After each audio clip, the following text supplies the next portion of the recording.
Hey, and welcome to this week's episode of Found Friday. For those of you that tuned into our previous episodes and wondered where we've been, the answer is building amazing stuff for SEOs and content marketers. But beyond that, we've also been delving into the issues that continue to come up during conversations with people in the industry. Whether we're talking to our fellow platform builders, B2B or B2C marketers, people in e-commerce, or agency members, the struggles are both common and consistent. So Found Friday is a weekly web series that's a webinar, podcast, and video production that we invite you all to participate in. We're your hosts, Erin Atchison and Ray Priestley-Huber, and we want you to share your ideas for topics, guests, and tell us when you've got ideas that are different from ours. So we've decided that for our first episode back in a while, we tackle something that kind of gels together a lot of the things that we hear about, which is, are you tracking enough keywords? We've compiled a list of conversations that have been part of our conversations, as well as things where I have to ask on a pretty regular basis when people are looking for an SEO or content marketing platform. All right, so let's kick things off. The biggest question here is, how do you know if you're tracking enough keywords, which is the title of this week's episode. But we can't really start there. We have to understand some other things before we can really start to address that issue.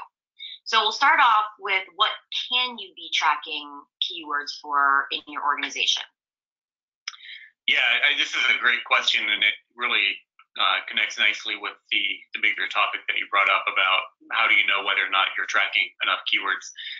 One of the things that's really important to help answer that question is, first of all, from a business perspective, do you feel like you're getting all the traffic that you should be getting? Are you satisfied with your current amount of traffic? Is it delivering the results that you need? If yes, then there's probably still opportunities for advancement and expansion. But if most businesses that we talk to still feel like there is a ton of potential that they could be living up to, so that's when we really start to help them go through this keyword discovery process of what can they begin to do to really expand out their footprint in search. So with that in mind, there's a lot of different things that's going to start kicking off in terms of questions around what is your core strategy, who's your core audience, how do you define that, how do you know what they're looking for, where are you going to get the most reliable data for that? Once you've done that, then it becomes a question of how can you accurately segment out those different audience members that are coming to your site and make sure they're finding what they're looking for, because sometimes it'll even be the same type of audience person that you think you're trying to attract that would be in a different stage of potentially buying something or evaluating your product. So there's a lot of different questions that are related to this bigger question of, are you tracking enough in the right keywords? Yeah, and I think that a lot of times what we're asked about is kind of specifically, people will come in and they say for a whole site, they're like, oh, we've got a ton of keywords, and then they tell me they're tracking 200. And, in my mind, that's not a lot of keywords. And one of the reasons I say that is not because I want people to track a ton of keywords and sift through a lot of data, but it's because a lot of times if you're at the point of looking for an SEO platform, or a content platform, or have a content marketing team, you've probably got a lot of things that you could be focusing on. And that, to me, there's some kind of like basic categories of that. Obviously, some of the things that everybody considers for the most part is brand and product, right? So, or service name or solution name. And those kind of core keywords around those areas.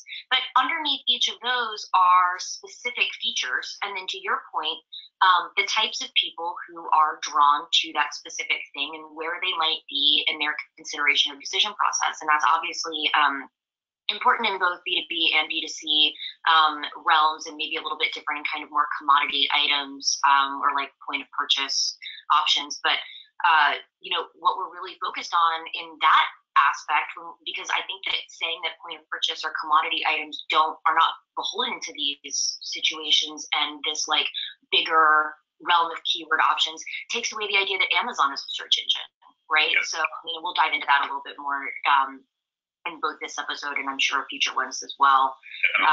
but yeah, so it's like it's products, it's features, it's locations, it's audience types, it's content types, it's campaigns and messaging. So I think a lot of times we don't remember to add keywords when we roll out new messaging strategies and campaigns. And yes, you should be like marrying campaigns to existing keywords and products and solutions and things that you're offering.